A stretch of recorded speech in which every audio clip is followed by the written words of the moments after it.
Hi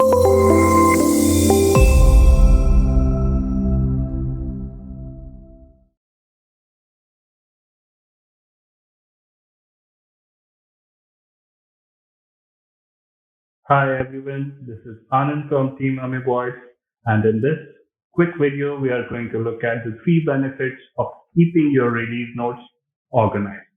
First one is making it easier for all of your stakeholders to spot the recent updates. For example, on my screen, you'll notice we have a release notes index page, which lists down all of our releases for cloud variant as well as server variant. I can easily look at the recent updates that have gone in for cloud as well as for server. In your use case, you can probably create different sections for different components, different microservices, whatever the case.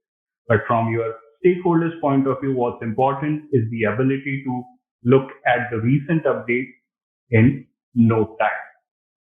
Second one, of course, is helping your team keep track of ongoing changes and refer to these changes in case there is an incident down the line.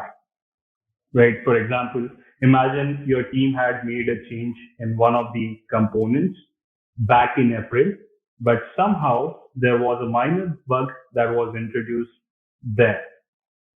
And someone from your customers, maybe customer support team, figures out that that was the impacted area. They can just immediately go in and look at the April release notes and see if there was really anything that went in. And then the third one is giving your customers the confidence that you're actively developing the product with new features, enhancements, and bug fixes.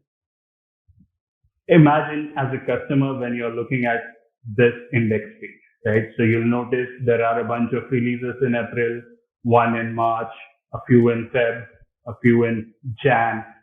And if I were to go back to first page, here also you'll notice it goes on to May, June, July, August, and September. So that just goes on and gives the customers that confidence that you're actively developing the product day in, day out.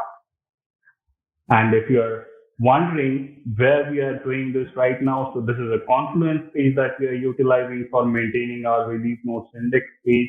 You can easily create, maintain this kind of an index page within Confluence with page properties and page properties report macros.